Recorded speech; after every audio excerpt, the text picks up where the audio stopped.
పర్వదినాన్ని పురస్కరించుకొని ఉపవాసం ఉంటున్న ముస్లిం సోదరులకు షేక్ సమీర్ ఆధ్వర్యంలో ఇఫ్తార్ విందు కార్యక్రమం జరిగింది. ఈ కార్యక్రమానికి ముఖ్య అతిథులుగా విజ్ఞాన్ యూనివర్సిటీ అధినేత లావు రత్తయ్య విచ్చేసి ఉపవాసం ఉంటున్న ముస్లిం సోదరులకు స్వీట్స్ ప్యాకెట్స్, గిఫ్ట్ బాక్స్ అందజేశారు. ఈ సందర్భంగా లావు రత్తయ్య మాట్లాడుతూ రంజాన్ పండుగ సందర్భంగా ఈ విధంగా ముస్లిం సోదరులను కలవడం చాలా సంతోషంగా ఉందని, మనసుకు చాలా ఆనందాన్ని కలిగిస్తుందని, ఆ అల్లా దీవెనలో అందరికీ మెండుగా ఉండాలని ఆకాంక్షించారు.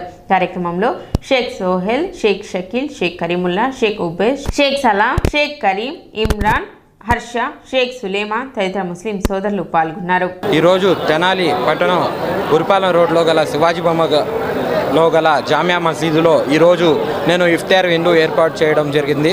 నేను ఏర్పాటు చేసిన ఇఫ్తార్ విందుకి ముఖ్య అతిథిగా విజ్ఞాన్ కాలేజీ సంస్థల అధినేత డాక్టర్ లావు రత్తయ్య గారు ఇక్కడికి విచ్చేసి అందరికీ భోజనాలు వడ్డించారు. అందరూ హ్యాపీగా సుఖ సంతోషాలతో అందరూ పండగ చేసుకోవాలని చెప్పి అల్లాని మనస్ఫూర్తిగా కోరుకుంటూ అందరూ సుఖ సంతోషాలతో ఈ పండగ జరుపుకోవాలని చెప్పి రత్తయ్య గారు సూచించారు.